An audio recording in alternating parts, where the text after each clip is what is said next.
Assalamualaikum warahmatullahi wabarakatuh. Perkenalkan, nama saya Sulistian dari kelas 1 TEB. Di sini saya akan mengerjakan laporan dari Pak Zano. Dan di sini saya akan menjelaskan tentang pengetahuan dasar dari introduction sensor. Pendahuluan, sensor adalah perangkat yang menerima atau merespons suatu sinyal. Sinyal ini harus berupa beberapa jenis energi seperti panas, cahaya, gerakan, listrik, atau reaksi kimia. Setelah sensor mendeteksi satu dari lebih sinyal ini atau input, sensor mengubahnya menjadi representasi analog atau digital dari sinyal tersebut.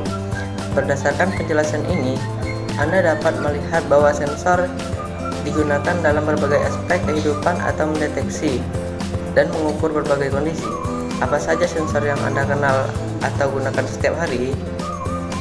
Baik, di sini saya akan menjelaskan, yaitu manusia secara alami memiliki 5 jenis sensor yang berbeda, yaitu mata mendeteksi energi cahaya, telinga mendeteksi energi akustik, lidah dan hidung mendeteksi zat kimia tertentu seperti zat perasa, kulit mendeteksi tekanan dan suhu, mata, telinga, lidah, hidung dan kulit menerima sinyal, kemudian mengirim pesan ke otak yang merespon, di mana misalnya ketika Anda menyentuh piring panas, otak Anda yang memberitahu bahwa piring itu panas, bukan kulit Anda.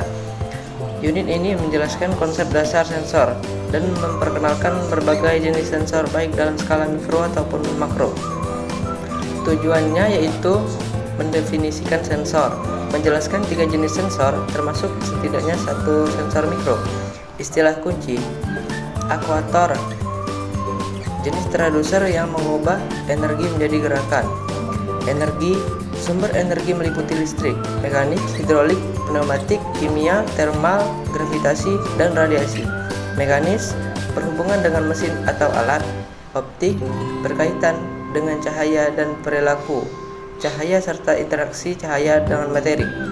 Fotoelektrik, yaitu efek listrik yang disebabkan oleh cahaya. Dan sensor, perangkat yang merespon rangsangan seperti panas, cahaya, atau tekanan dan menghasilkan sinyal yang dapat diukur atau ditafsirkan. Dan yang terakhir yaitu traducer, perangkat yang mengubah suatu bentuk energi menjadi bentuk energi lain. Dan di sini saya akan menjelaskan beberapa konsep dasar sensor, yaitu traducer mengubah satu bentuk energi menjadi bentuk energi lain. Sensor mendeteksi berbagai jenis energi serta perubahan atau transfer energi. Sensor mendeteksi dengan menerima sinyal dari perangkat seperti traducer, lalu merespons sinyal tersebut dengan mengubahnya menjadi output yang dapat dibaca. Biasanya, sensor mengubah sinyal yang dikenali menjadi output listrik, baik dalam bentuk analog maupun digital yang dapat dibaca. Dengan kata lain, sensor mendapat output traducer yang mengonversinya ke format yang dapat dibaca. Dalam banyak sensor membandingkan sinyal input dan output ke traducer, mengukur perubahan, dan merespon dengan output yang sesuai. Sebagai contoh, sensor suhu yang biasa digunakan adalah termometer. Dan di sini saya akan menjelaskan atau menerangkan lebih dalamnya lagi. Termometer merkuri mengukur suhu dengan mengandalkan sifat merkuri atau mengembang atau menyusut saat panas dan didinginkan. Termometer digital menggunakan traducer atau misalnya termokopel untuk mengubah energi panas menjadi tegangan listrik yang kemudian dikonversi menjadi tampilan digital. Baik, di sini saya akan menjelaskan jenis-jenis sensor. Yang pertama, sensor termal. Sensor termal menggunakan traducer yang mengubah suhu atau panas dan menjadi bentuk energi lain dan memberikan output pembacaan suhu. Contoh, termometer mengukur suhu absolut atau suhu relatif terhadap non-mutlak. Pengukur termokopel mengukur traducer termokopel untuk mengukur perubahan suhu. Sensor menggunakan RTD atau Resistance Temperature Detector, mengukur perubahan suhu dengan mengukur resistensi kawat RTD yang berubah terhadap suhu. Sensor mekanis mendeteksi parameter fisik seperti tekanan, kecepatan, aliran cairan atau percepatan dan memberikan output berupa nilai terukur. Contoh, sensor tekanan mengukur tekanan, barometer mengukur tekanan atmosfer, altimeter mengukur ketinggian objek atau suatu permukaan tepat. Sensor aliran cairan mengukur laju aliran cairan.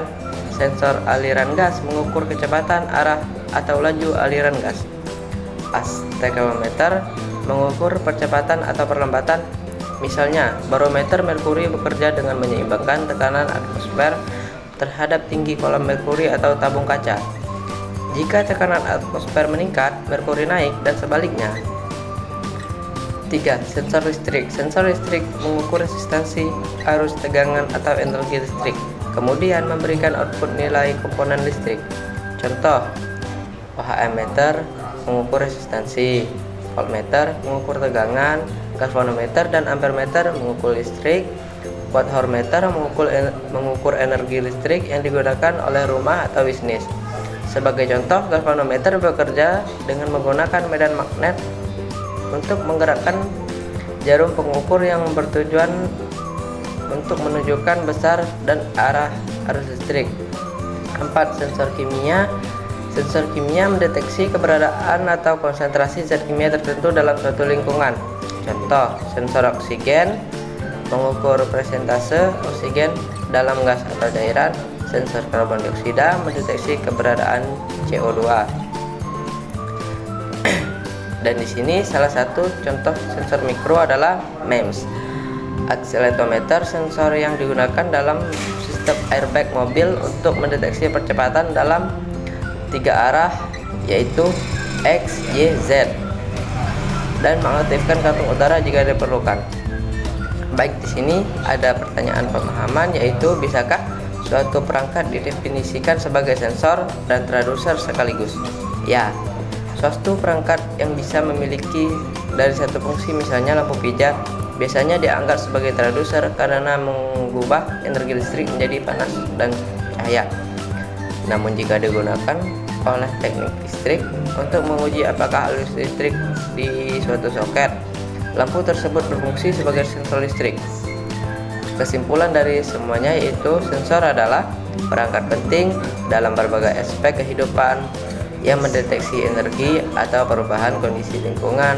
Dengan perkembangan teknologi, sensor semakin canggih, lebih kecil, lebih akurat, lebih ekonomis untuk berbagai aplikasi, termasuk industri, kesehatan, dan elektronik konsumen. Baik, di sini saya Sulistian. Mohon maaf jika ada salah kata. Saya mengerjakan tugas dari Bapak Zanu. Assalamualaikum warahmatullahi wabarakatuh.